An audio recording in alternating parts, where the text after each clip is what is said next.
Assalamualaikum warahmatullahi wabarakatuh. Selawat dan salam ke atas junjungan besar kita Nabi Muhammad sallallahu alaihi wasallam. Allahumma salli ala Muhammad wa ala alihi wa sahbihi wa barik wasallim. Apa khabar semua? Kaifa halukum? Sihat? Bi khair. Kata ustazah yang tonton ni kan. Alhamdulillah. Terima kasih kerana terus bersama dengan Tanyalah Ustaz.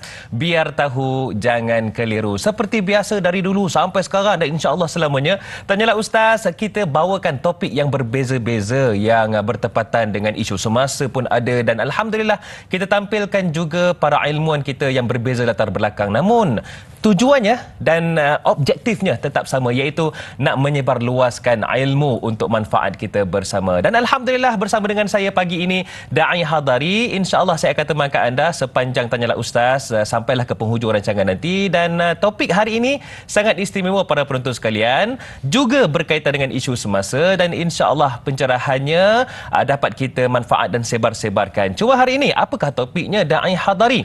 Alhamdulillah hari ini hari Jumaat 10 November 2023. Jangan lupa selawat ke atas baginda Nabi sallallahu alaihi wasallam bersempena dengan hari ini merupakan Sayyidul Ayyam, penghulu segala hari. Topik kita hari ini kita akan bawakan perbincangan berkaitan dengan saya nak kena sebut betul-betul ni sebab orang Perak kadang-kadang dia tersusah sikit nak sebut tu. Islamofobia.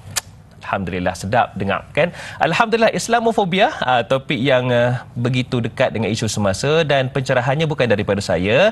Saya sangat bertuah kerana kita bersama dengan kembali dengan Ustaz YY.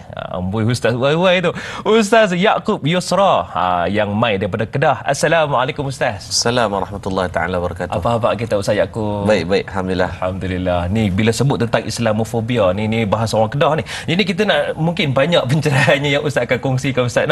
Cumanya para penonton sekalian, bagi yang menyaksikan secara langsung Tanyalah Ustaz pada pagi ini, iaitu topik kita Islamofobia, anda boleh tonton secara langsung pada hari ini juga secara high definition ataupun itu bahasa orang utara. Kalau bahasa Melayu dia definisi tinggi di www.tonton.com.my. Baiklah, dengan lafaz bismillahirrahmanirrahim. Ustaz, bila sebut tentang Islamofobia ni, benda apa tu? Macam susah nak sebut tu, dan kenapa dia boleh wujud tu? Silakan. Baik, bismillahirrahmanirrahim. Assalamualaikum warahmatullahi taala wabarakatuh. Alhamdulillah yang saya hormati Fadil Da'i Hadari. Tak dilupakan pada semua rakan-rakan penonton Tanyalah Ustaz yang setia, subhanallah, pada setiap hari sanggup berguling-guling depan TV ni untuk memastikan dapat istiqamah mereka dalam perjalanan pengajian. Betul. Ilmu. Ada orang yang mungkin tak dan dia nak pergi masjid surau dalam kuliah pada paginya, maka Allah mengizinkan memanfaatkan teknologi televisyen dan juga handphone yang di tangan itu untuk pengajian. Mudah-mudahan Allah memberikan keberkatan yang sama. Bila sebut tentang Islamofobia, itu adalah satu bentuk yang saya yakin dalam fasa dan ketika ini sangatlah dimainkan sentimen Islamofobia ini di seluruh dunia. Bukanlah semata-mata di Malaysia, tapi di seluruh dunia. Betul. Bercakap tentang Islamofobia. Dan kalau tengok ada salah satu buku tentang Rooney Mate menulis buku berkaitan Islamofobia. Ta'rif kepada Islamofobia ini dalam bahasa mudah untuk kita fahamnya adalah bagaimana rasa takut dan benci terhadap Islam, lalu dibawa ketakutan itu untuk orang lain pula untuk bawa ketakutan dan tidak suka yang sama. Dia tak suka lah. Maka dia doktrin orang lain untuk mengajak orang untuk tak suka benda yang sama. Sepatutnya kalau you tak suka, jangan you nak bawa orang untuk tak suka juga. It's you with a pleasure, you just go yourself lah kan, untuk diri sendiri saja. Tapi inilah Islamofobia, nanti kita akan bincangkan panjang kata tarikh-tarikh yang disebutkan tentang apa perbezaan yang dibawa, ideologi ini dibawa, dan bagaimana turning point yang berlaku, dan apa fakta-fakta menarik tentang Islamofobia yang dibawa. Selagi banyak lagi, kalau kita tengok angka kematian hampir mencecah 11,000 di Palestin. Dan untuk makluman tuan-tuan, ada satu website yang dikeluarkan di Eropah, data statistik yang ada hari ini lebih daripada 11,000 orang yang dah convert masuk Islam. Dan saya tak tahu sama ada kebetulan atau suratan atau kebetulan, dalam tempoh 2 minggu ini saja saya rasa ada beberapa orang muka Islam yang datang. Satu daripada Netherlands 2 minggu yang lepas, nama dia Nino. Dan yang kedua, saudara Vic juga dalam minggu lepas datang berjumpa secara personal dan bertanya tentang Islam. Jumpa Ustaz? Ya. Subhanallah. Dan Masya-Allah.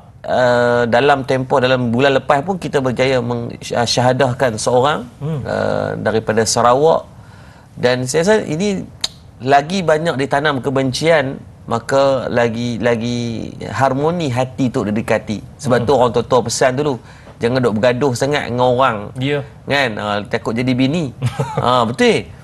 Saya ingat balik, betul lah, saya dengan isteri saya pun dulu gaduh. Dia junior saya. Ya. Jadi kat sekolah ni memang selalu berkali bab bola. Masya-Allah tabarakallah. Pasal bola Pasal bola. Ustaz bola kan. Jadi bergaduh hari ni 5 orang anak dah dengan bergaduh tu. Jadi sebab tu orang tua-tua pesan, betul lah saya termakan sumpahan tersebut lah. Bukan bergaduh bertumbuk. Bergaduh perli-perli. Dia minat Karim Muhammad. Saya minat Badrul Bahtiar. So dulu dua-dua dalam pasukan Kedah. Jadi duk gaduh-gaduh siapa paling terror, siapa paling handsome lah, bala-bala tu. Nak ambil engkau jadi bini aku dia. Maka sebab tu, dan inilah sentimen yang sama yang dibawa dalam Islamofobia, lagi ditanam kebencian, maka lagi ramai orang yang sedang mengkaji dan mencari tentang Islam. Itu satu sebagai pembuka, mudah Allah memberikan kebaikan, insya-Allah. Apa yang Ustaz ulas tu, teringat pula saya kisah bagaimana berlakunya keganasan di Masjid Christchurch di New Zealand tempoh hari, bagaimana nampak bagaimana mereka memusuhi Islam. Akhirnya hakikatnya ramai pula yang masuk Islam selepas itu, Ustaz, ya. Allahu akbar. Baik Ustaz, soalan seterusnya daripada saya juga, saya nak bawakan sebuah hadis Nabi SAW, hadis riwayat Muslim, bagaimana qala Nabi SAW, bada al-Islam ghariban wasayaudu kama bada'a ghariban fatuba ghuraba. Islam ni datang dalam keadaan asing, kemudian dia akan terus pada satu masa nanti dia akan juga kembali kepada asing. Sampaikan orang Quraisy benci, kata Muhammad ini gila, Muhammad ini tak betul, ahli sihir. Satu masa nanti dia akan jadi macam tu balik, Islam ni tak betul, Islam ni sesat, Islam ini pengganas. Nabi sudahi pula hadis tu dengan fatwa ghuraba. Betapa bertuahnya mereka yang dikatakan orang yang asing itu. Adakah hadis ini menunjukkan zaman Nabi SAW itu dah ada Islamofobia? Baik, kalau kita dalam sejarah sudah pasti Islam melalui fasa yang sangat crucial dan sangat struggle. Islamofobia itu dah dibawa sejak daripada zaman Nabi SAW. Buktinya kalau kita tengok bagaimana bukan semata-mata Islamofobia itu dari segi doktrin, pemahaman yang dibawa, malah dari segi pelaksanaan. Malah kita tengok ketika mana Sumayyah dibunuh bersama dengan suaminya Sayyidina Ammar, bapa kepada Ammar anak Yasir. Sayyidina Yasir, maka dibunuh. Di riwayat mengatakan ada berlaku khilaf di sini, ada yang katakan disula daripada kemaluan sehingga kena ke tembus di bahagian mulut dan dibawa pusing ke keliling Mekah itu untuk menanam rasa takut kepada golongan-golongan orang-orang di Mekah. Jangan ikut dah agama Islam. Maka itu Islamofobia. Dan bukan hanya dalam siri pembunuhan, malah dibuat dalam bentuk ugutan, dibuat dalam bentuk seksaan seperti yang berlaku kepada Sayyidina Bilal bin Rabah yang dibuat oleh Muawiyah. Diberikan satu bentuk penekanan Umayyah bin Khalaf, kan, yang menyiksa Sayyidina Bilal, diheret dengan kuda, dihempap di bahagian dada dengan batu yang besar-besar, sehingga kata para ulama mengatakan kalaulah Allah tidak memberikan kekuatan yang luar biasa kepada Sayyidina Bilal saat dihempap dengan batu itu, saya akan mati pada orang biasa. Maka Allah memberikan satu bentuk kelebihan pada Sayyidina Bilal ketika itu, maka dapat ditahan dengan ahadun ahad itu.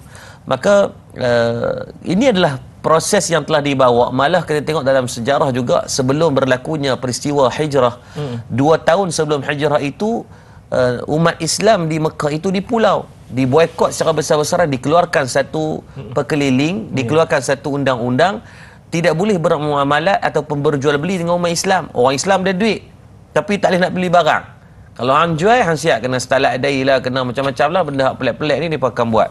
Dia buat ugutan itu bukan hanya pelaksanaan undang-undang yang tidak adil, malah memberikan sangat disadvantage kepada umat Islam, kena orang tak kenyok teruk lah. Kan sampai ada duit, bayanglah Ustaz, ada duit nak pergi beli tak boleh. Orang tak mau jual kat kita. Nak pergi beli beras, duit ada, depa tak mau jual. Ada nak pergi beli gula.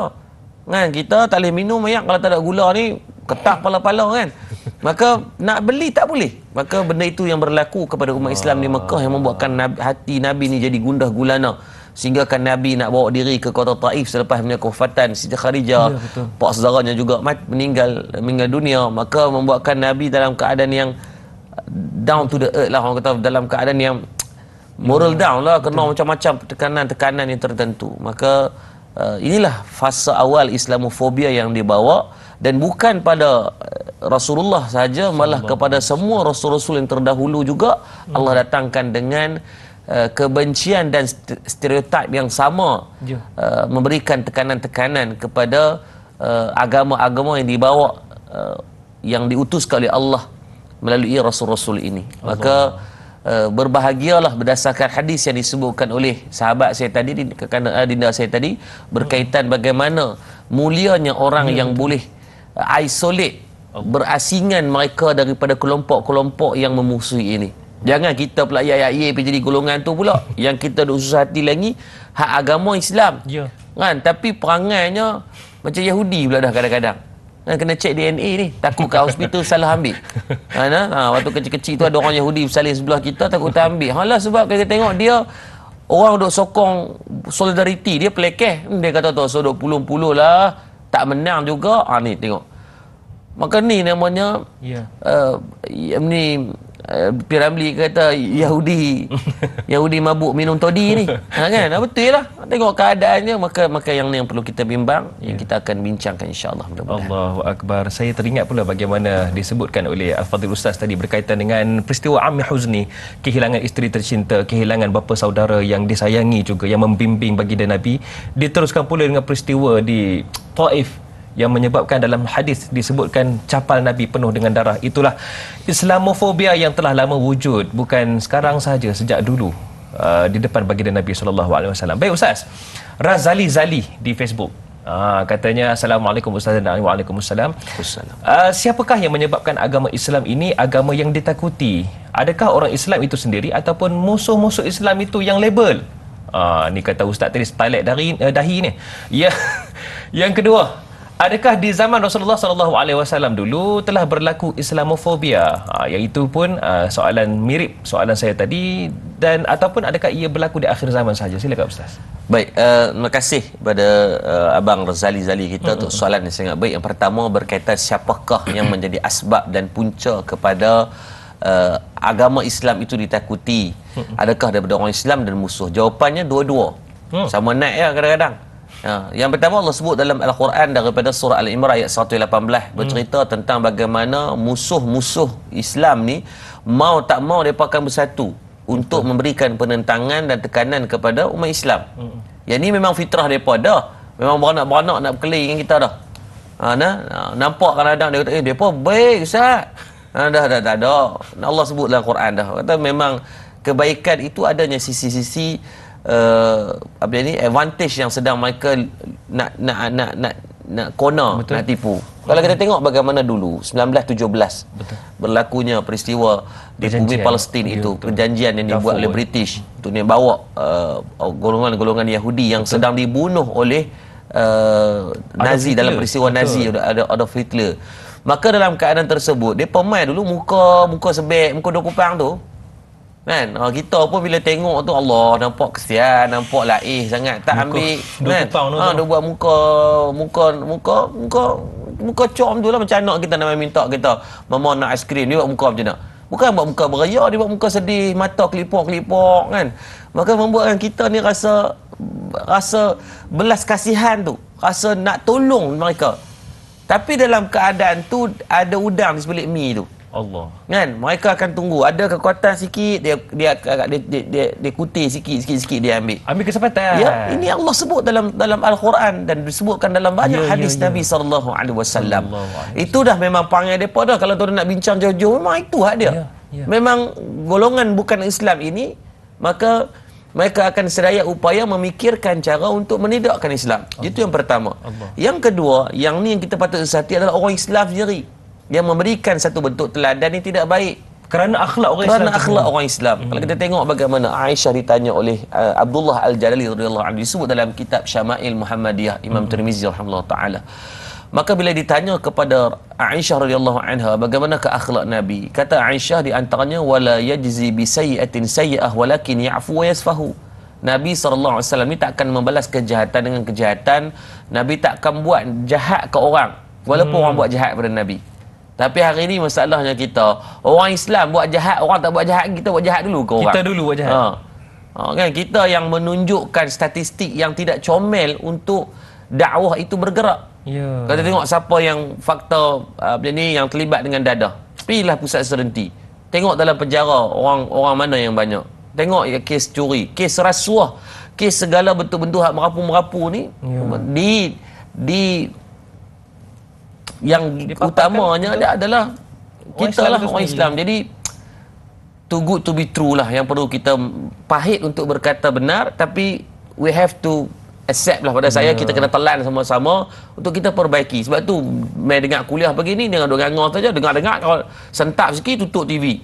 Kan? Janganlah sentap, kita bincang tu agar kita nak tambah baik. Saya bercakap atas kapasiti saya pun banyak salah. Jadi kita banyak pagi ni kita niatkan hati kita, murnikan hati kita untuk kita sama-sama betulkan. Jangan duk buat lolak, kita sama-sama perbaikilah mana yang kurang dan tambah baik mana yang baik, insya-Allah. Baik, insya-Allah. Lagi dan lagi kita akan bawakan. Itulah Ustaz, kadang tu orang Islam sendiri yang tunjuk akhlak tak elok. Dia punya bergaduh dekat tempat berniaga tu, tarik rambut lah, kutu pun lari. Cuma perbincangan akan disambungkan sekejap saja lagi. Terus setia bersama kami Tanyalah Ustaz, biar tahu jangan keliru.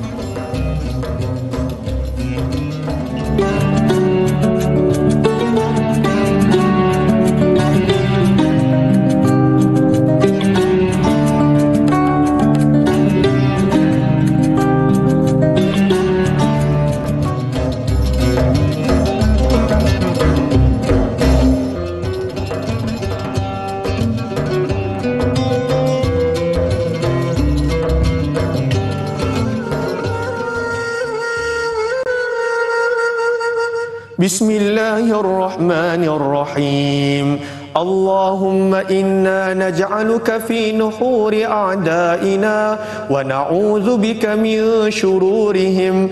Allahumma baddid shamlahum wa farriq jam'ahum wa shattit kalimatahum wa zalzil aqdamahum wa sallit 'alaihim kalban min kilabik ya qahhar ya jabbar ya muntaqim ya Allah ya Allah ya Allah. Allahumma ya muzilal kitab wa ya mujriyas sahab wa ya hazimal ahzab ihzimhum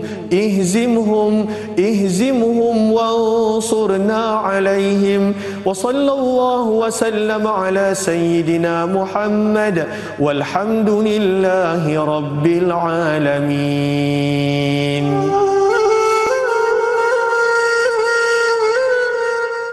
Kerana keganasan Zionis dan juga bagaimana krisis kemanusiaan yang kita saksikan di Gaza dan juga di Palestin, kami Media Prima Berhad kini telah mengaktifkan semula tabung kemanusiaan Palestin Media Prima Berhad, yang mana anda semua kami ajak anda semua untuk membantu mereka, terutamanya saudara mara kita yang berada di Palestin, di Gaza, dan sumbangan anda semestinya kami akan salurkan kepada mereka yang terlibat di sana, terutamanya mangsa-mangsa yang terkesan akibat daripada krisis tersebut. Bagaimana nombor yang tertera itu anda boleh sumbangkan mengikut kemampuan anda, insya-Allah. Baiklah, kembali bersama dengan Tanyalah Ustaz, biar tahu jangan keliru. Dan hari ini alhamdulillah kita masih lagi bicarakan tentang sesuatu yang berkait dengan isu semasa, iaitu Islamofobia. Dan kita sangat bertuah kerana para penonton sekalian, kita bersama dengan Ustaz Yaqub Yusra. Baik Ustaz, tadi alhamdulillah mukadimah Ustaz dah nampakkan bagaimana sebenarnya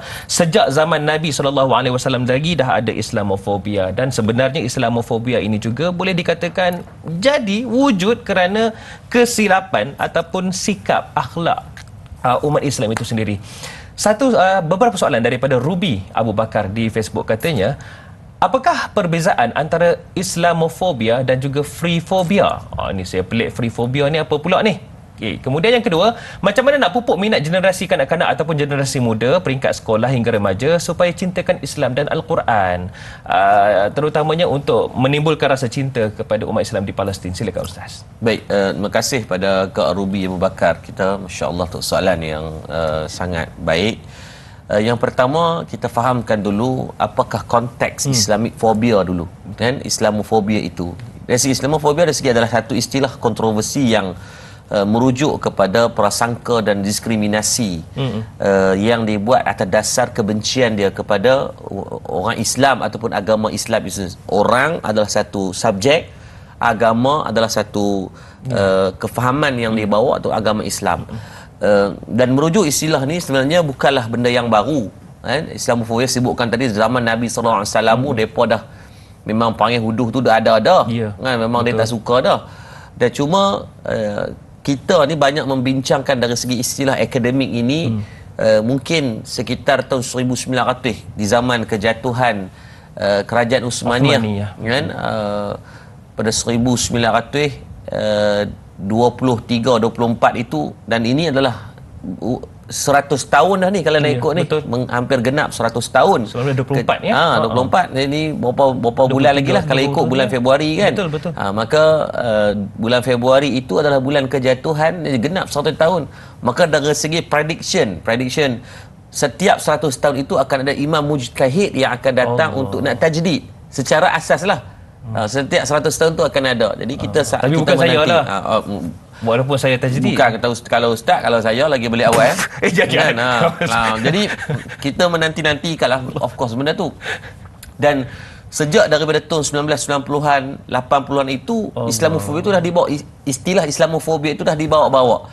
Dan kemuncak kepada jadi Islamofobia itu adalah pada peristiwa yang berlaku, kalau mungkin ustaz masih ingat zaman kita kecil-kecil, tahun 2001 adalah pada peristiwa 11 September. Ya betul. Kan kapal terbang pergi belah World Trade Center tu, maka itulah kemuncak kepada Islamofobia yang dibawa sehingga akan bawa kepada peperangan yang berlaku. Mereka invade negara Iraq yang berlakunya pembunuhan yang agak besar dalam pembunuhan moden, kalau kita panggil sebagai counter warfare, CW. Kalau dulu kita berperang, kalau saya dalam tentera dulu kita belajar CIW tahun 90-an, 70-an, 80-an, dia panggil counter insurgency warfare. Adapun perang yang lately ini, mutaakhir ini, dia panggil dengan counter warfare, menggunakan senjata-senjata moden, peperangan yang lebih terbuka, menggunakan, kalau kita tengok, bom-bom yang tidak perlu dipandu, hanya tekan switch kot tempat depa piu depi kan 100-200 km, malah ada yang boleh mencecah ribuan kilometer pun ada.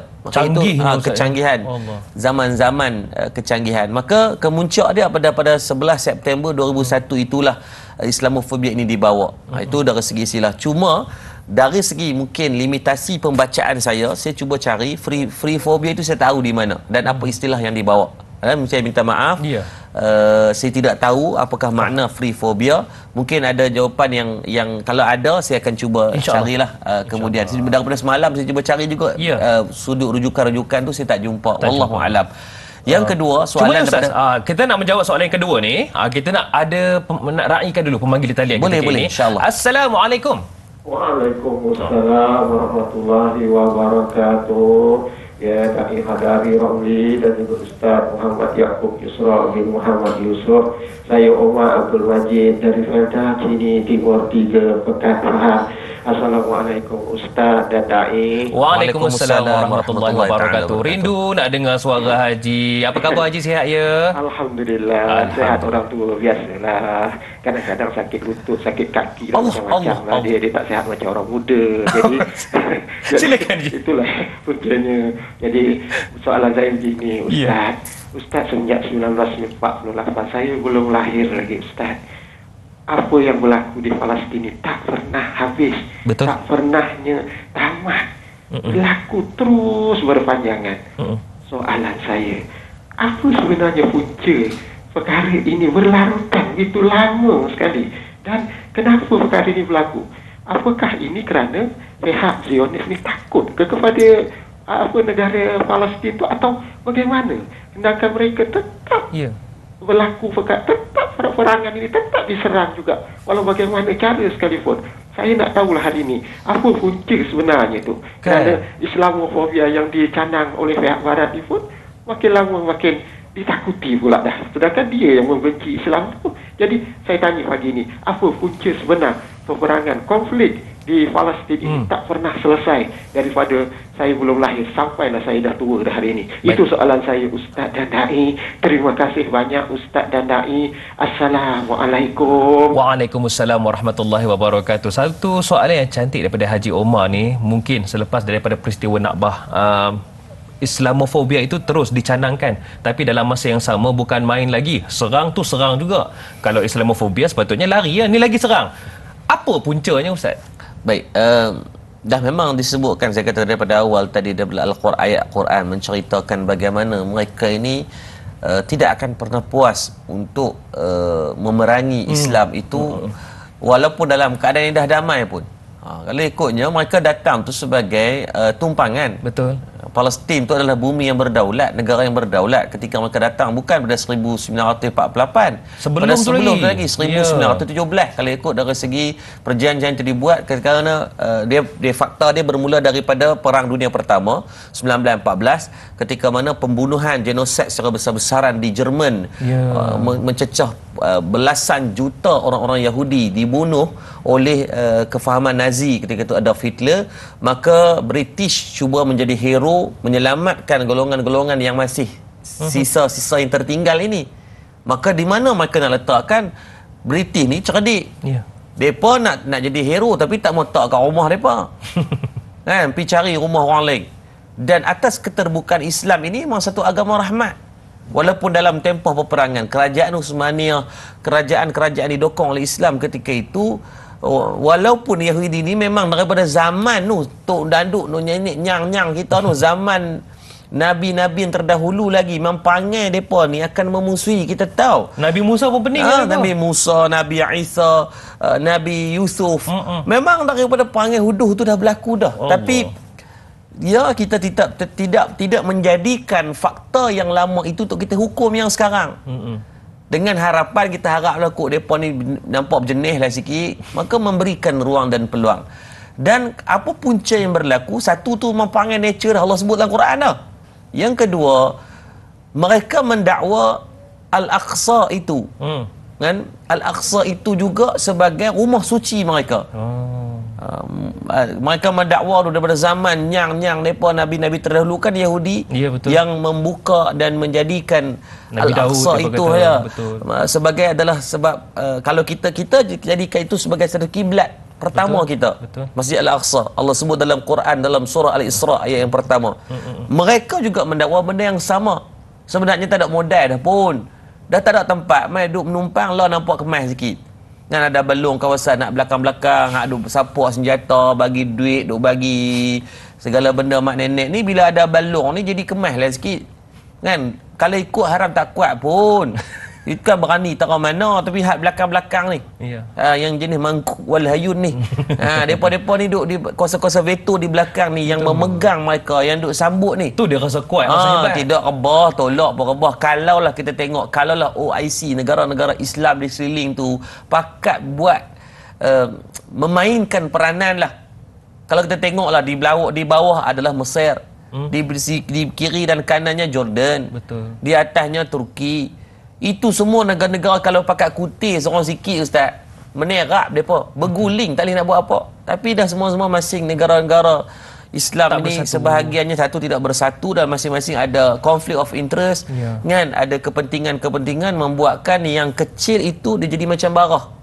Daripada stage yang kecil kita tak prevent, biarlah tak apalah. Biasalah tu, sapu minyak gamat lega lah. Duk main buah tu daripada tahun 1917 sampai sekarang dah 6 tahun.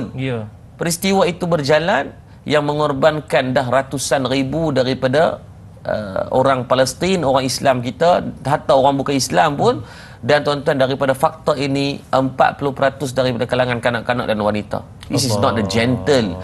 Ini bukan satu perbuatan yang gentle lah. Kalau kita belajar dalam Geneva Law atau mana-mana perundangan di dunia pun, memang ini benda yang patut ternafi. Betul. Untuk kita kacau daripada budak-budak kecil. Jadi untuk agenda kita yang tanya tadi, memang perangai mereka lagu tu Allah sebut dalam Quran. Betul. Yang kedua, mereka itu je modal yang mereka ada. Maka baik or baik crook, mereka akan pasti menegakkan benang yang basah, mendakwa itu adalah negara mereka. Walaupun kalau kita tengok dalam peta dunia, cari tengok peta dunia tahun 1900, memang tak pernah ada pun bumi Israel. Nama Israel itu tak ada. Tidak ada. Sebab tu kalau mereka kata two state, mereka bawa dengan resolusi dua negara untuk diberikan keamanan. Nak dua negara apa tu, bukan negara mereka. Mereka pun main menumpang. Mereka pun main menumpang dalam grant tu nama kita. Tiba-tiba dia kata okey lah ni lah, tak mau kita tak nak bergaduh lah. Hang ambil separuh, aku ambil separuh. Banyak cantik. Tengoklah grant tu nama siapa? Kan, nama Hadari. Tiba-tiba aku instrumen tak ada, kita share dua. Kalau ada kita bergaduh. Apa benda pula dah ni? Tapi kalau saya Yaakob, saya share. Lagu tu. Kan abang kata haluk laknya depa ni. Ya, betul. Dan kita nak respon sikit tadi soalan yang kedua daripada Ruby. Harap-harap menjawablah ayahanda kita pada soalan Tuan Omar. Tak dengar suara serindu kalau Haji Omar tak call ni. Tadi kita tak sempat nak respon bagaimana nak pupuk generasi muda untuk mereka kenal Islam, untuk mengenal Al-Quran itu sendiri. Tuan-tuan, saya rasa dalam bab ni kita kena faham yang pertama, trust the process. Ini bukan Arsenal. Trust the process. Allahumma salli Ahmad, kita kena faham dan bagi pendidikan kepada anak-anak. Kena fahamkan mereka, kerana dia tidak ada sekelip mata untuk mereka pandai, untuk mereka kenal. Maka uswatul hasanah, teladan daripada diri kita sebagai mak ayah. Saya bercakap atas kapasiti saya juga seorang ayah yang tidak sempurna, yang masih banyak kekurangan, yang masih banyak salah. Tapi kita pekat-pekat perbaik pada anak. Saya tak malu untuk saya tanya pada anak, apa yang perlu saya improve. Tak payah duk malu lah, tanya je. Kalau Walid buat salah apa, Walid minta maaf. Pada saya, kita semua sedang belajar dalam dunia yang penuh dengan mehnah dan tribulasi. Maksudnya kita boleh komunikasi dengan anak? Komunikasi je dengan anak belagak sombong apa. Kita bukan reti pun belajar beranak lu berak tak reti. Bas tu berak reti Ustaz. Mana-mana ada. Mana ada. Muhung Ustaz kata ni, Ustaz muhung tak. Kan? Mana tak reti. Ustaz kita beranak cakap tak boleh, berjalan tak boleh. Siapa yang didik dan ajar kita? Allah memberikan ilmu sedikit demi sedikit. Daripada version 1 to version 2, version 2 version 3. Naik sedikit demi sedikit. Sebab tu cuma yang kita faham dalam keadaan konteks hari ini, kenapa umat Islam ni di Palestin ni kena tekan tak habis-habis. Tuan-tuan ingat ni, ada satu perkataan yang dikeluarkan oleh Michael Hopf. Ni perkataan yang quote yang sangat famous. Dulu dia kata apa? Hard time create strong men. Masa yang susah ni dia akan melahirkan orang-orang yang kuat. Sebab tu kat Palestin kita dah tengok macam mana hebatlah depa. Kan? Kematian kiri kanan apa semua tak.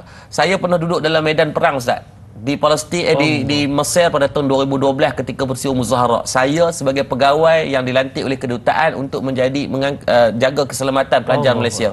Sebab ada background saya daripada 2008 sampai 2012 di Universiti Pertahanan. Jadi memang kita adalah sikit background ketenteraan.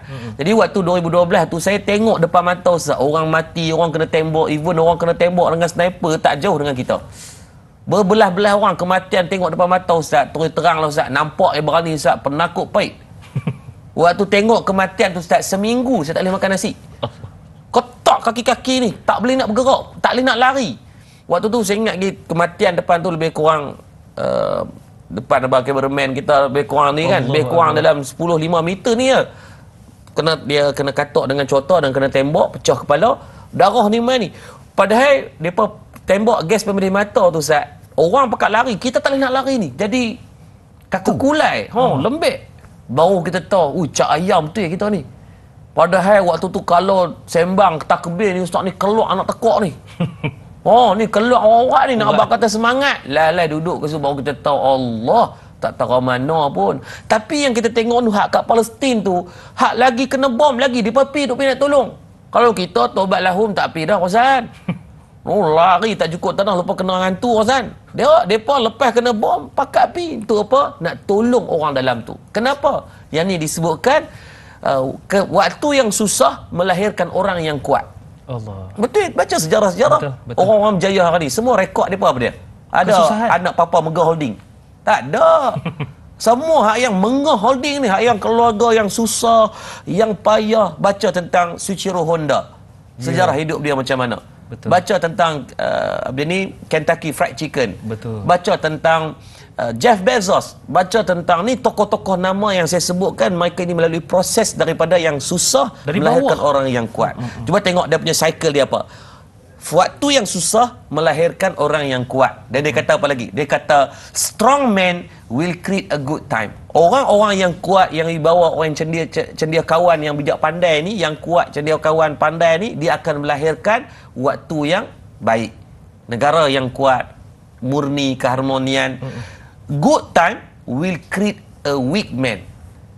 Waktu yang senang pula akan lahirkan orang yang lemah. Macam anak-anak lah. Sebab rasa selesa.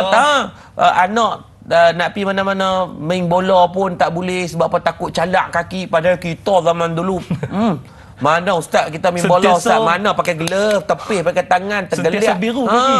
Kaki mana pakai stokek, pijak termucut, pijak apa segala, pokok semalu kan. Tak ada apa ustaz. Sebab apa? Waktu susah. Tapi bila waktu senang melahirkan budak-budak yang manja lebih. Betul. Itu yang kantin tutup riau dalam video. Lo bagi sebiji baru dia tahu. Kita lu ustaz, kantin pun tak ada. Ayat paip. Kan? Ayat paip tak ada masalah. And tengok weak man create a hard time.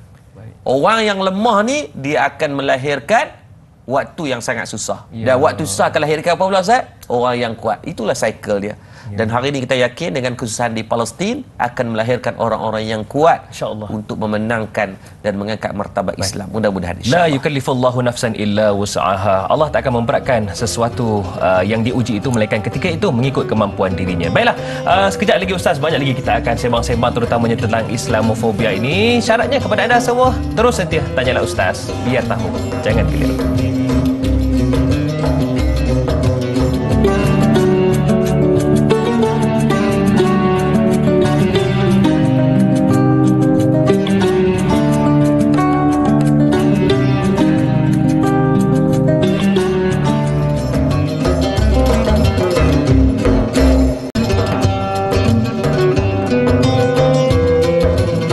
Segala jawapan gini dihuraikan semuanya dalam Tanyalah Ustaz, biar tahu, jangan keliru. Dan terima kasih diucapkan kepada anda semua atas sokongan dan tontonan anda semua. Kami terus teguh berdiri di sini dan teruslah sokong kami. InsyaAllah, mudah-mudahan ini adalah platform untuk kita sebarluaskan ilmu sebagai manfaat bersama. Dan hari ini para penonton sekalian, topik kita Islamofobia. Perbincangan bersama dengan yang berbahagia Ustaz Yaakob Yusra, orang Kedah. Daripada Kedah mai special untuk hampa semua.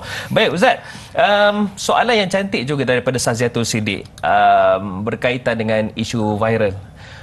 Kata beliau, viral ataupun tular baru ni bermula dengan pengaruh TikTok, iaitu pempengaruh Megan Rice apabila beliau memulakan usaha program non-Muslim reading Quran. Ini rare ni. Ini kerana selepas beliau melihat mengapa rakyat Palestin ni begitu tenang walaupun diuji, dizalimi oleh rejim Zionis Israel, sehingga mereka ni mula mengkaji Al-Quran. Megan Rice and friends lah mengkaji Al-Quran sehingga ramai yang memeluk Islam selepas itu.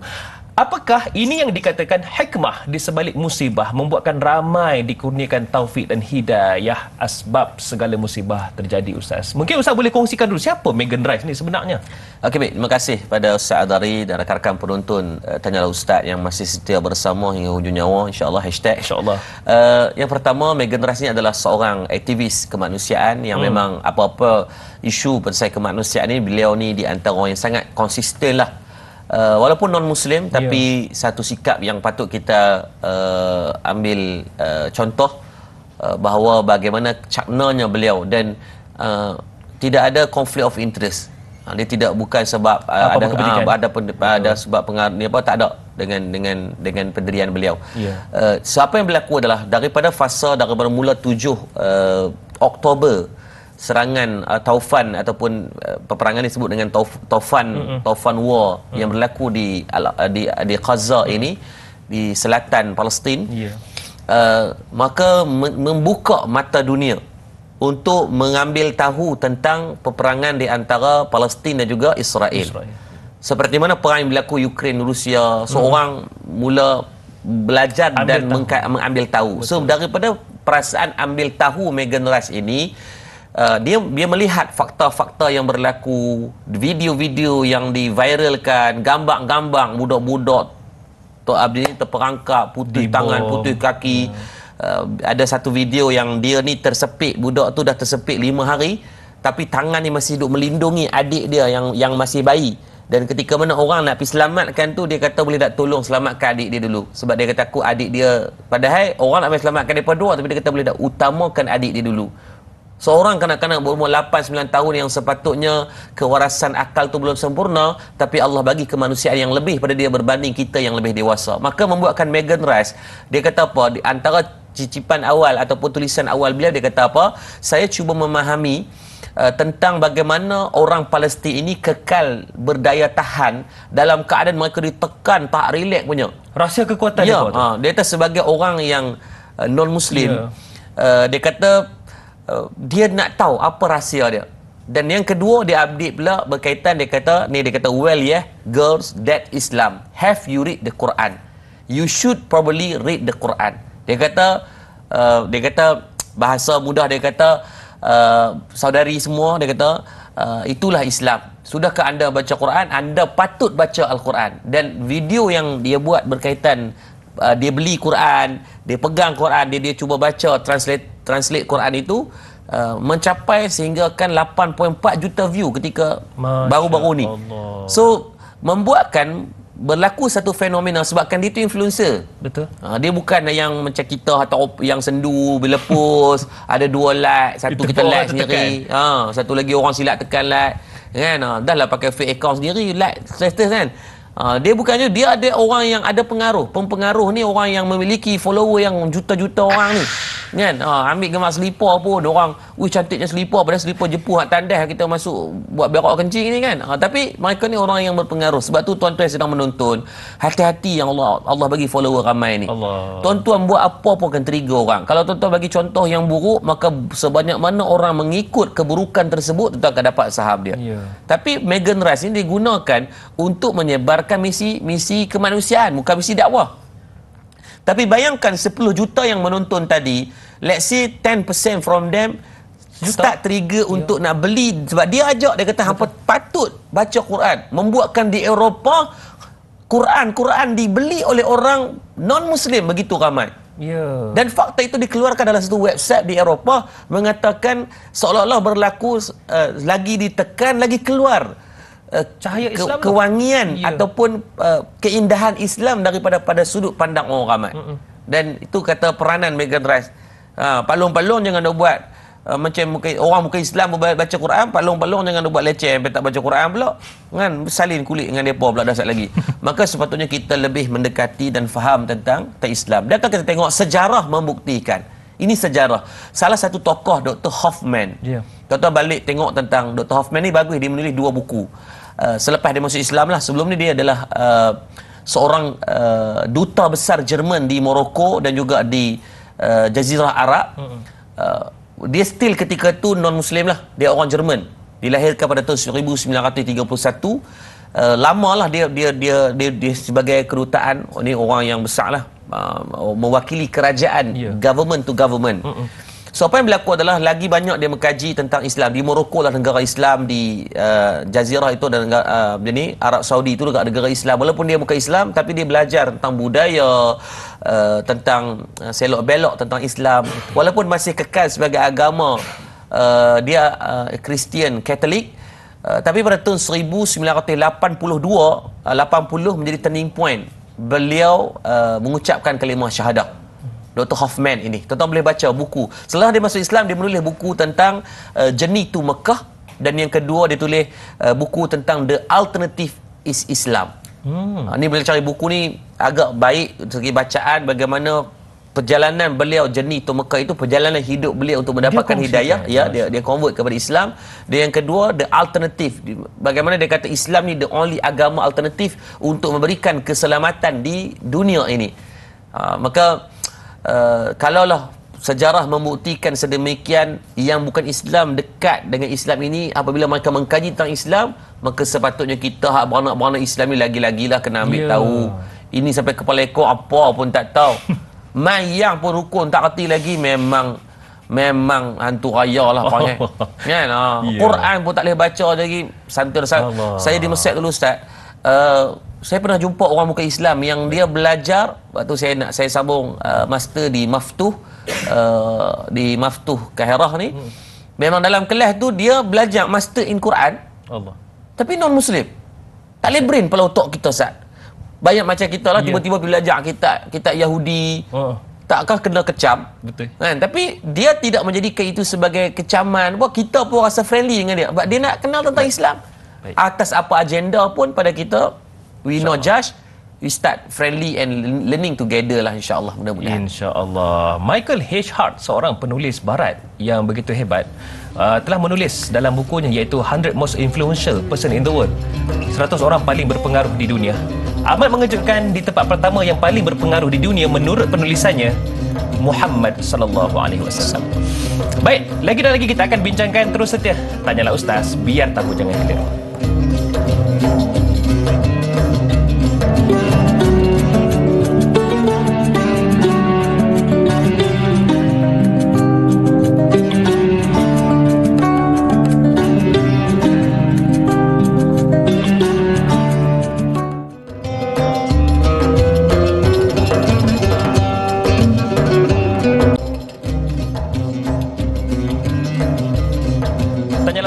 Biar tahu jangan keliru. Hari ini kita bawakan topik yang sangat istimewa iaitu Islamofobia bersama dengan Ustaz Yaqub Yusra dari Madad di Kedah. Baiklah Ustaz, tanpa buang masa, kita nak tahu jugalah dari satu sudut.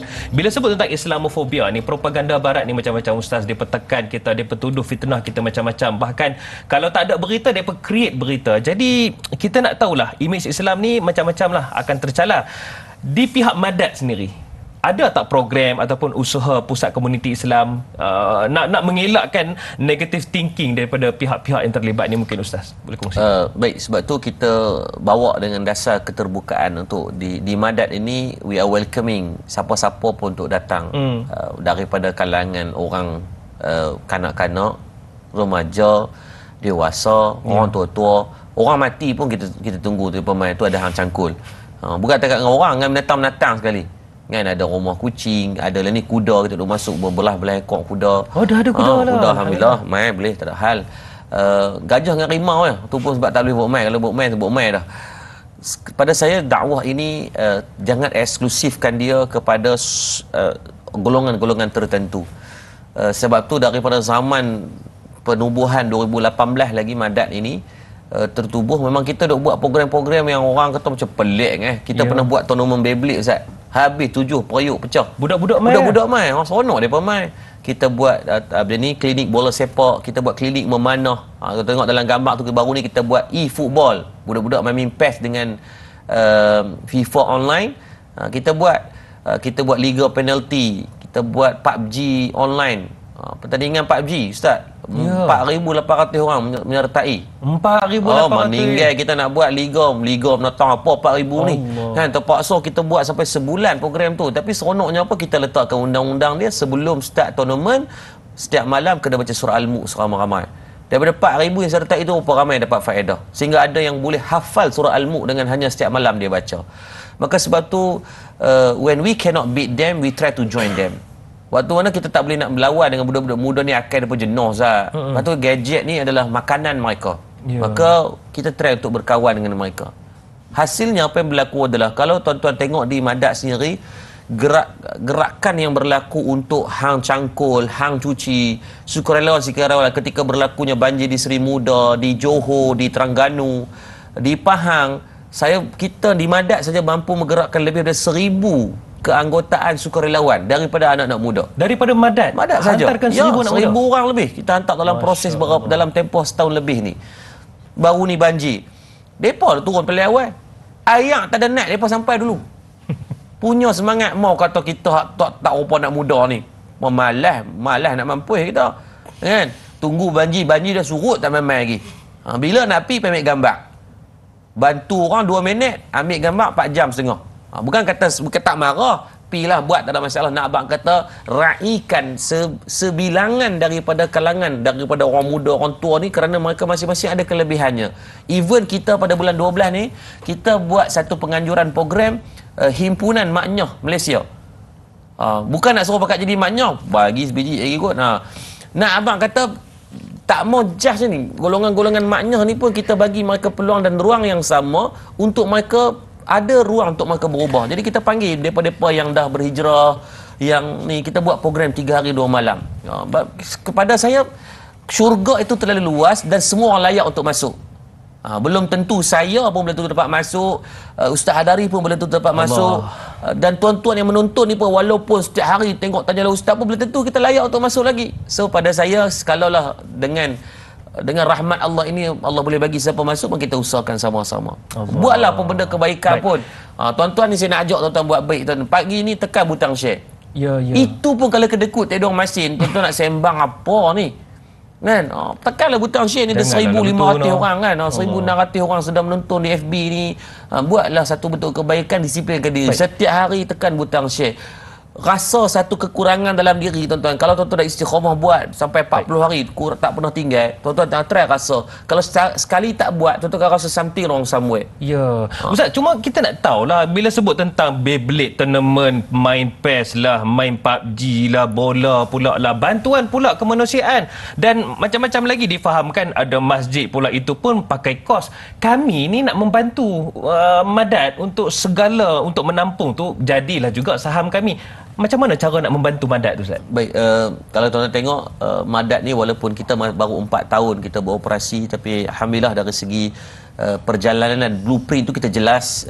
Kita dah lahirkan hampir 100 orang pelajar yang menghafal Al-Quran, Ustaz, yang dah habis syahadah 30 juzuk. Walaupun tempoh Tafi baru 3 tahun beroperasi, mencecah 100 orang Alhamdulillah. Saya pun baru hafal Tabat Yada. Tabat Yada, apa ulang itulah kan. Masya Allah, tabarakallah. Tapi kita sangat committed dan kita sangat bersungguh-sungguh lah. We are serious on this game. Kita bukan geli-geli. Kalau nak geli seorang geletek. Kita buat memang puluh sungguh, Ustaz, untuk memastikan lahir ramai daripada kalangan anak-anak kita yang boleh hafal Quran, yang celik, boleh memanah, boleh berkuda dan boleh berenang. Dan untuk makluman tuan-tuan, untuk sebelum nak abang kata ni apa fungsi kita boleh buat ni, untuk tahun ni, baru setahun ni, Ustaz, kita puluh untuk budak-budak memanah. Kita ada 4 orang yang dah wakil kebangsaan. Masya Allah. Baru setahun ni. So percayalah, insya-Allah, saya yakin untuk tahun depan pula kita akan ambil 20 orang yang berkuda, 20 yang berenang, dan 20 orang yang terlibat dengan memanah. Dan saya yakin insya-Allah kita akan do better. Dan tuan-tuan, apa yang tuan-tuan boleh buat, tuan-tuan tengok di madatcenter.com tu, nombor akaun tu, ambil gambar lu. Kadang-kadang makan semua banyak, bukan nak ingat pun kan. Maka ambil gambar, tuan snap atau ambil nombor telefon atau ke madatcenter.com. Dalam tu siap dah semua. Kalau tuan-tuan pergi ke website, kita siap dah buat sistem untuk tuan-tuan buat auto debit setiap bulan. Kadang-kadang kita tengah semangat boleh lah kan, bulan depan lupa, pakai tak buat dah. Jadi kita set terus dalam tu, boleh set nak setiap bulan RM10, RM15, RM100 ke. Jadi kita bekas-bekas buat. Tuan-tuan, untuk keperluan ni, law ni, hak yang perlu sangat-sangat ketak pala-pala ni, di antara benda yang saya kena clearkan adalah untuk kesiapan bangunan tahfiz yang baru. Kami ada 6,000 permohonan untuk tahun ni, Ustaz. Untuk tahun kemasukan. Yang kita ambil 15 orang yang awal tahun itu. Allah. Tapi bangunan ni kita tengah buat, dalam gambar tadi pada tunjuk, bangunan 4 tingkat yang dah naik tingkat kedua dah sekarang, insya-Allah boleh muat dalam 200 orang. Asrama, kelas dan dewan pengajian mereka lah. Jadi yang perlukan minggu ni dalam 100,000. Kita nak bayar mereka bangunan duk tengah buat dah ni. Kan, jadi budak-budak pun dah 6,000 permohonan nak masuk ni. Kita kalau siap dapat 100-200 orang tu, nampak lega lah sikit, tak ada lalu lang sangat. Ni ambil 10-20 orang, nampak tak gamak lah kita, huduh sangat tu. Kan, jadi 100,000 ni tak banyak, tuan. Yang menonton ni 1,700 orang. Kalau pakat bagi seorang 100, cukup dah. Cukup dah untuk kita bayar hutang untuk minggu ni. Minggu lepas 70,000 tu dapat settle dah. Allah. Alhamdulillah. Allah izinkan ada manusia-manusia kiriman Tuhan. Jadi siapa yang menderma, pagi ni ada satu buku khas yang saya baru siapkan, himpunan doa-doa dan amalan. Yang ni kita baru siapkan, kita ambil daripada Al-Quran dan hadis yang ada rujukan semua. Kita akan bagi secara percuma saja. Tuan-tuan sumbanglah berapa whatever amount. Dan bukan takat buku ni satu je. Kita ada lebih kurang 80 buku yang lain. Tuan-tuan baca terguling-guling pun tak habis. Banyak 80 Ustaz meninggal baca. Jadi bacalah, ambil manfaat. Kalau tak mampu derma, tuan-tuan bantu saya untuk share. Ya, baik. Kalau tak boleh buat dua tu memang tak mau kata apa. Kita bukan tolong 100,000 seorang 100. Kita disiplinkan. Kalau boleh bagi lebih itu lebih baik. Kempen kita derma wakaf 1,000 mak ayah. Untuk mak ayah. Untuk mak ayah. Kalau baru beli peluk dakap habis duit apa semua tu, bagilah takat mana yang boleh, tak ada masalah. Saya satu sen pun tak dapat tuan-tuan. Saya jadi dulu cakap dulu nak jadi wasilah saja agar kita sama-sama tumpang kebaikan. Terima kasih, saya doa siapa yang menyumbang Allah bagi kebaikan dan masuk syurga insya-Allah. Amin ya rabbal alamin. Info lanjut www.madatcenter.com. Boleh ke sana untuk dapatkan info lanjut. Baiklah, kita akan tutup dulu di TV3, sambungannya selepas ini di TV9. Boleh lagi Ustaz, no? Kita akan sambung lagi selepas ni. Terus setia bersama kami, Tanyalah Ustaz, biar tahu jangan keliru.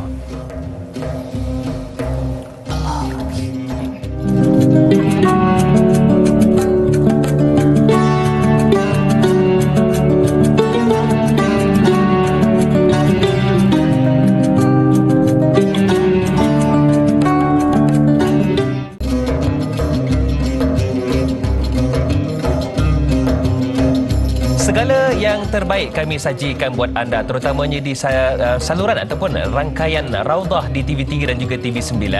Tanyalah Ustaz, biar tahu jangan keliru. Itu adalah terutamanya, bersama dengan saya Da'i Hadari.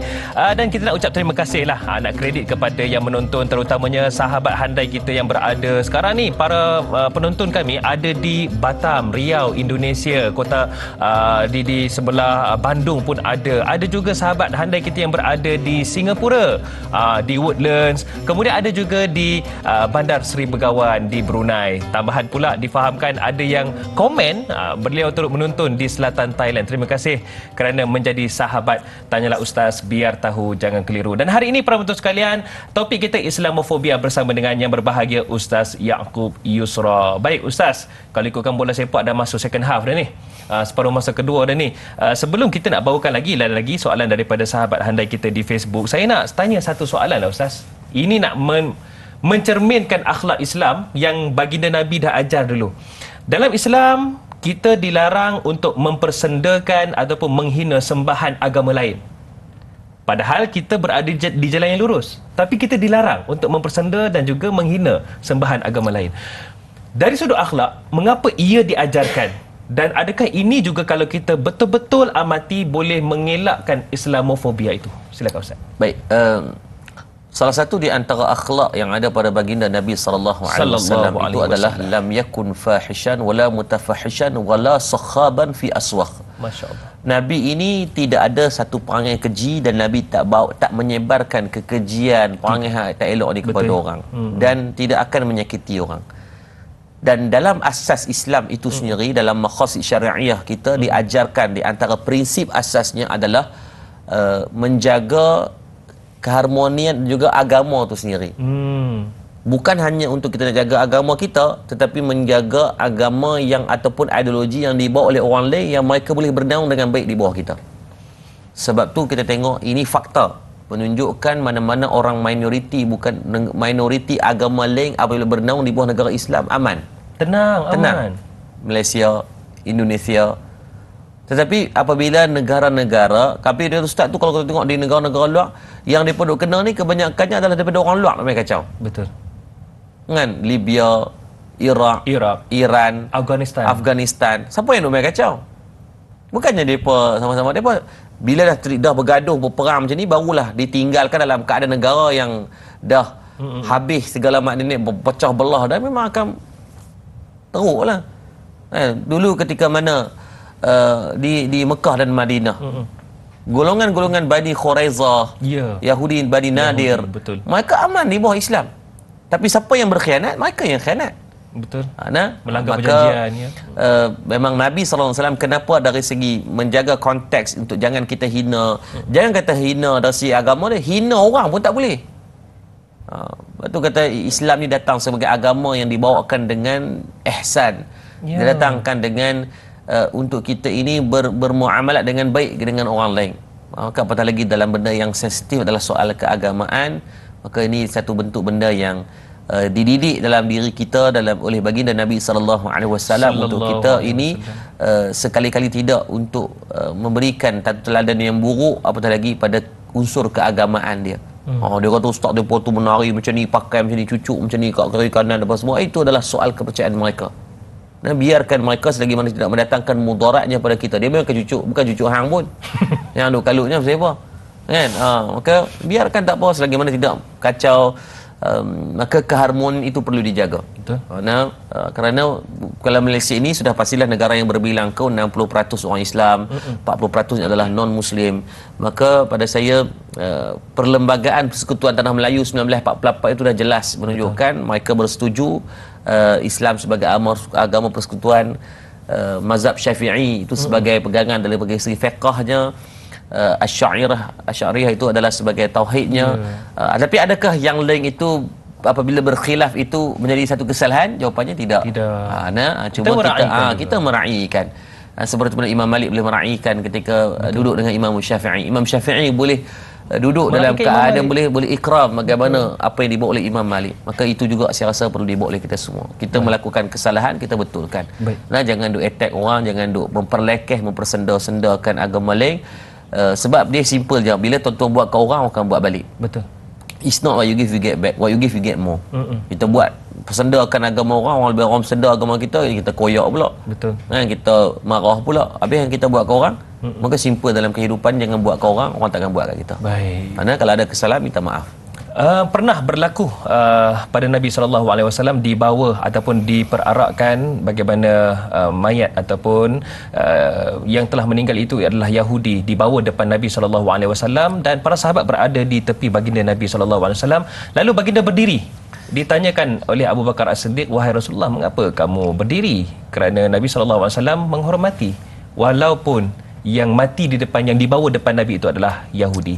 Baik, Ustaz, soalan daripada Al-Shal di Facebook katanya, dalam usaha memperbetulkan persepsi yang salah tentang Islam ni, semua umat Islam harus main peranan menjadikan akhlak dan kepribadian yang terpuji seperti mana Rasulullah SAW sebagai rujukan utama dalam menghadapi provokasi musuh-musuh Islam yang sentiasa ingin meletakkan Islam di batas penilaian negatif kepada masyarakat dunia dengan mempamerkan keindahan Islam melalui tindakan, perlakuan dan tutur kata iaitu akhlak yang sopan bagi mencerminkan imej Islam sebenar di mata dunia. Komen daripada Ustaz.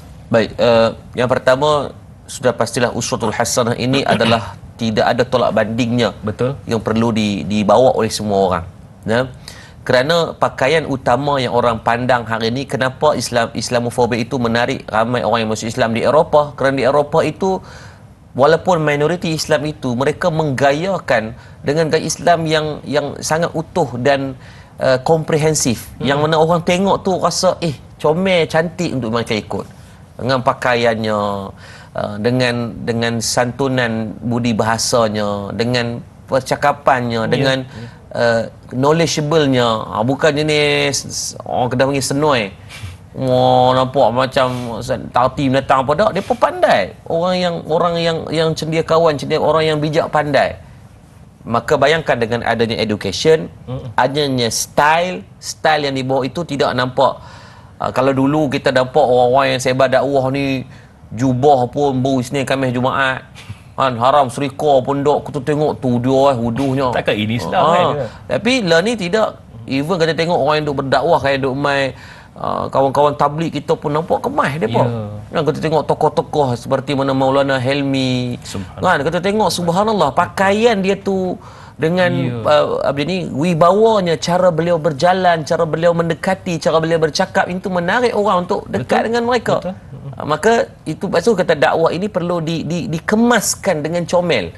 Imam Al-Ghazali menyebut dalam kitab dia, makruh kalau kita bagi nampak Islam tu nampak lekeh. Sama ada segi pakaian, dari segi seni bina. Ada orang buat masjid ni asal boleh. Sebab nak jimat ni tuan-tuan tandas tu, tuan-tuan tempat flash pun tak ada. Bila main nampak lah terapung terung-terung, tak apa nak sempurna sifat ni. Betul. Kadang kita tengok sebab dia asal boleh Ustaz. Dia buat kadang-kadang saya dah suka makan terung. Alamak. Kuarantin 3 hari. Kan? Benda-benda tu pada kita mungkin nampak kecil Ustaz, tapi pada orang lain besar. Ustaz, bila kita buat masjid, saya bukan arkitek, tapi saya tak pandai, saya pergi belajar dengan orang yang pandai. Saya pergi di Eropah belajar seni bina.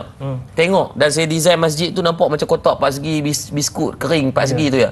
Tapi tuan-tuan ustaz, tahu tak, dengan asbab kita design masjid itu dengan keadaan yang simple, tapi di dalamnya tak relax punya, tandas macam dengan 5 bintang. Saya letakkan benchmark dia tandas, saya kata saya nak macam dengan Hotel Hilton.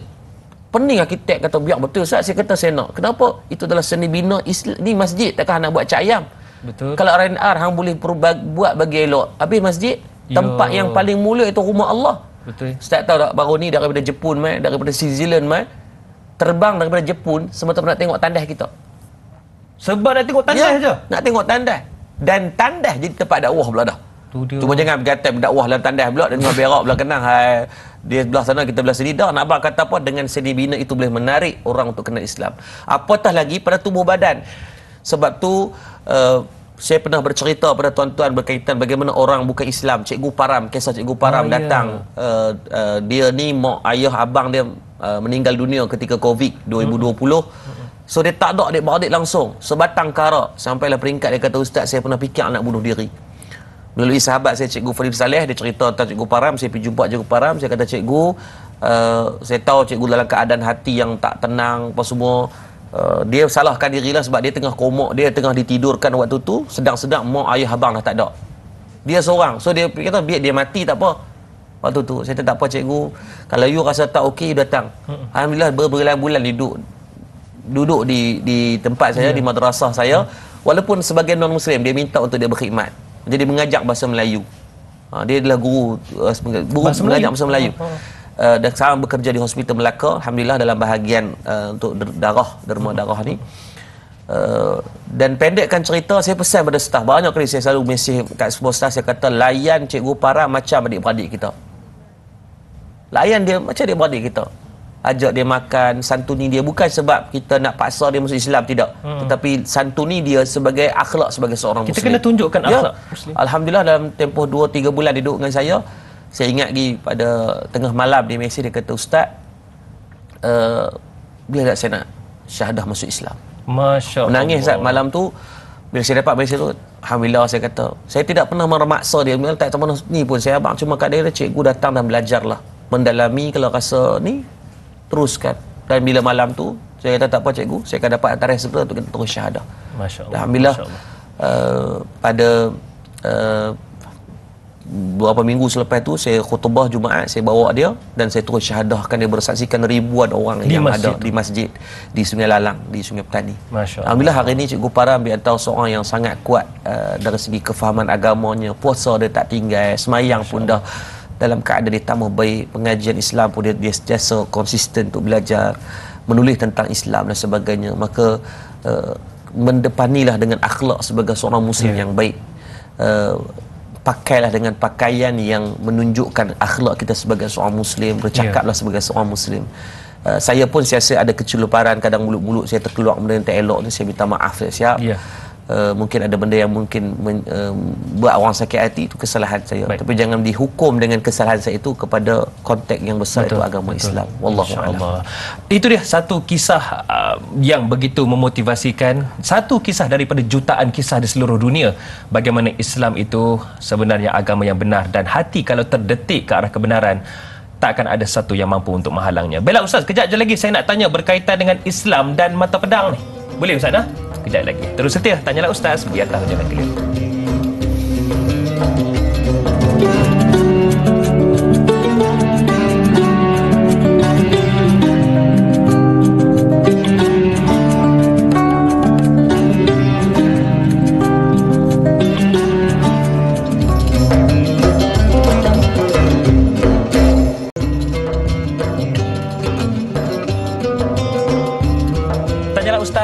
Biar tahu jangan keliru. Alhamdulillah kita berada di hujung-hujung rancangan, tapi jangan terus tutup kaca televisyen tu. Sebab apa, hari ini kita bincangkan satu topik yang sangat istimewa, Islamofobia, bersama dengan Al-Fadhil Ustaz Yaqub Yusra. Baiklah, kepada anda semua mungkin yang terlepas tu boleh tonton siaran yang mana anda boleh saksikan secara high definition di www.tonton.com.my. Baiklah Ustaz, bila sebut tentang Islamofobia ni, saya suka nak tanyakan satu soalan ni. Ini sebenarnya gambaran realiti sebenar. Dulu sampai sekarang orang kata Islam ini adalah Islam agama yang ganas. Sikit-sikit teroris. Teroris je Islam. Islam je teroris. Tapi daripada Al-Quran yang 114 surah tu dan juga ada 6,000 lebih ayat tu, kalau nak disebutkan tentang kalau zaman dulu alat untuk perang ialah pedang yang disebutkan dalam bahasa Arab saif ataupun suyuf secara jamaknya. Tak ada pun perkataan pedang tu dalam Al-Quran. Mungkin ulasan daripada Ustaz. Baik, yang pertama, Islam itu sendiri bermakna kesejahteraan. Masya Allah. Agama yang bawa kesejahteraan. Dan memang dari segi kaedah dalam Islam itu diajarkan kita tidak akan memulakan peperangan. Kita memulakan dengan pendamaian. Betul. Bacalah surat-surat yang ditulis oleh Nabi SAW kepada Kaisar Asal, pembesar-pembesar Rom, Parsi, Hercules lah, segala bentuk-bentuk yang kita tengok raja-raja dulu ni, semua Nabi datangkan dengan ayat-ayat yang bawa kepada kedamaian, diajak untuk masuk Islam dan sebagainya. Dan malah kalau kita tengok perkataan saif ataupun pedang ini tidak ada satu pun dalam Al-Quran, kerana Islam itu adalah agama rahmat, agama yang bawa kepada kesejahteraan, kedamaian. Tak mau keling-keling orang ni, mana ada. Tak mau nak bergaduh-gaduh ni. Islam itu bukan jalan gaya hidup yang diajarkan kepada kita. Dan bagaimana dalam dari kaedah, malah kalaulah orang kita nak berperang ni Ustaz, tidak nak kira sparring kan, kira nak lawan tembok aku dah, masih lagi Islam ajak di medan itu pun cuba nego lagi. Sebab tu Islam, kita kalau tengok dalam peperangan, kita tengok dalam cerita perang ni, kita akan hantar wakil kita sembang dengan wakil dia, PM tepi dulu. Kalau gagah tak boleh juga, baru gomoy hang aku. Gomoy tu pula bukan gomoy ramai-ramai lagi, one by one dulu. Oh, ada adab. Memang ada. Itu flow yang diajarkan dalam Islam. Tapi masalahnya hak orang Islam ni tak buat cerita-cerita yang bawa mesej-mesej begitu. Yang dok buatnya orang barat. Maka ideologi itu nampak macam depa lah yang bawa. Padahal kalau tengok dalam perang, kalau tengok dalam sejarah, konteks sejarah, Islam yang bawa memperkenalkan kaedah-kaedah sebegitu. Hak kita nak cerita apa, suami ku abang sotong, kambing itu sepupuku, cerita-cerita hadis itulah kita tengok, bukanlah kata salah, tapi pada saya tidak memberikan moraliti yang baik kepada orang yang melihat lah. Sebab kita buat cerita ni pun biarlah ada benda yang bagi nilai, nanti kat padang mahsyar boleh jadi pahala kan. Ni tengok cerita habis ni anak papa yang ada harta ratus-ratus juta kan, lepas tu lagi konflik dengan heroin sikit, lepas tu menikah happy ending. Asyik contoh yang sama je, cuba kita bawa sedikit macam Mak Kilau, membangkitkan semangat kepahlawanan kan, patriotism dalam kalangan kita. Jadi kita memerlukan, kita sangat mengharapkan dari segi dakwah ini dikolektifkan secara semua orang memainkan peranan, maka dia akan jadi sangat-sangat baik. Maka Islam itu adalah agama yang bawa kepada kedamaian. Maka tidak ada para ulama mengatakan tidak disebutkan tentang alat yang digunakan dalam peperangan itu pada saif. Masya-Allah. 1000 huruf, ada 1,27,000 huruf. Dalam Quran tidak ada perkataan pedang. Tak ada pun. Tambahan pula para penonton sekalian, sebenarnya adab ketika di medan peperangan, antara yang Rasulullah ajarkan bila sampai di medan perang, jangan binasakan tumbuh-tumbuhan, dan juga jangan kita bunuh orang tua, dan juga jangan kita serang rumah ibadat mereka, serta wanita dan kanak-kanak dilarang kita menzalimi mereka. Masya Allah. Tu Islam begitu hebat walaupun di medan perang. Baik Ustaz, soalan Izzuddin katanya, bagaimana media di negara kita boleh mainkan peranan dalam isu Islamofobia ni untuk membetulkan persepsi masyarakat luar terhadap isu ini? Betul juga Ustaz, media ni kena buat apa sebagai yang berada di depan? Baik, alhamdulillah saya rasa di Malaysia ni Allah mengizinkan dari segi media-media, televisyen, radio kita sangat-sangat baik. Menceritakan, saya rasa hampir setiap iklan itu ada aja disampaikan mesej-mesej untuk orang China tentang kemanusiaan sedang berlaku khususnya di Palestin. Betul. Even kalau tengok di TV3 saya berdawai tadi pun gerakkan tabung khas untuk Palestin. Saya di siaran TV-TV lain pun sama, mereka buat benda yang sama. Dan dalam bab ni kita boleh kolektif bersama untuk atas satu penyatuan. Malah kalau kita tengok pada saya tengok pada 2 minggu yang lepas, 3 minggu yang lepas di Masjid Negara, terharu saya boleh tengok semua pemimpin-pemimpin politik ini boleh duduk sepentas. Ya, betul. Kan? Betul. Daripada semua parti boleh duduk sepentas pula tu. Bukan tak ada asing-asing. Ya. Kan? Maksudnya kita ni ada je ni connect the dot tu ada je. Betul. Kesamaan itu ada. Walaupun beza Cuma, ideologi. berbeza ideologi, kefahaman. Tengok kat parlimen tu macam dengan nak tumbuh hang aku. Kan? Tapi bila kadang-kadang tu siap boleh berarak sekali, kan boleh pegang tangan, kan boleh peluk. sama-sama. Saya tengok besar saya kata ya Allah, alhamdulillah Allah bagi sedikit masalah dengan masalah tu menjadikan hikmah untuk kita jadi penyatuan. Dan tidak mustahil saya rasa dengan apa yang dimainkan oleh media-media sekarang ini akan mendatangkan satu penghasilan yang paling penting adalah orang ramai akan mula cakna dan ambil tahu. Kalau orang yang bukan Islam pun boleh makin mendekati Islam, maka yang Islam ini semakin menambah baik keutuhan dan kefahaman dia tentang Islam. Betul. Kalau takkanlah depa pulun duk perambat nak baca Quran, tak kalau kita nak tinggal Quran, depa ni pulun nak tahu pasal Islam, takkan kita nak buat lebih kurang. Maka semua ini akan membangkitkan, dia panggil consistently marketing dibuat oleh pihak media sosial, media TV ini akan menjadikan masyarakat yang cakna, dan yang paling yang kita nak adalah membangkitkan perasaan simpati itu. Bila orang yang ada perasaan simpati, orang yang lembut hati ini adalah orang-orang yang dekat dia dengan Allah dan Rasul. Karena Rasulullah itu sangat-sangat lembut hati dia. Betul. Maka yang paling kita takut tuan-tuan, media masa dah mainkan sebaik mungkin. Saya pergi dalam tempoh ni saya pergi ke beberapa negara dalam 2-3 minggu lepas. Media mereka biasa tak ada lah. Malaysia sakan. Malaysia ni pulun sungguh. Kita tayangkan kebenaran kan. Tapi kalau media luar kurang sikit. Tu kata keep it up lah, don't give up. Teruslah buat. Sebab ini semua, ini juga pada saya adalah peranan yang sedang kita mainkan. Kalau di zaman Nabi Ibrahim AS, burung yang hanya memiliki paruh yang kecil itu pun berusaha cuba untuk memadamkan api yang besar. Walaupun dia tahu tidak boleh padam dengan adat pada air yang dibawa dengan kapasiti daripada paruhnya. Tetapi bukan soal keputusan yang diharapkan, tapi soal usaha yang dibuat. Pegang satu benda, version 1 is better than version none. Satu yang kita mulakan hari ini lebih baik daripada kosong yang kita tak buat apa-apa. Jadi tahniah saya ucapkan, khusus bukan tanya kepada media Prima, TV3, TV9, tapi juga kepada media-media yang lain di atas kolektifnya kita dalam soal kemanusiaan ini, insya-Allah. Baik, topik kita hari ini Ustaz, Islamofobia. Mungkin sebagai pelan tindakan lah. Ini saya bahasakan diri saya. Saya ni geram bila orang fitnah agama kita, orang buat ikut dan orang bom anak kecil, orang kata macam-macam kepada Nabi, orang lukis karikatur Nabi. Itu menyebabkan saya ni baran, geram. Tapi salah satu yang Nabi tunjukkan iaitu dakwah melalui sikap, iaitu orang baling najis kita bagi bunga. Macam mana pelan tindakan kita Ustaz untuk berhadapan dengan Islamofobia ni Ustaz?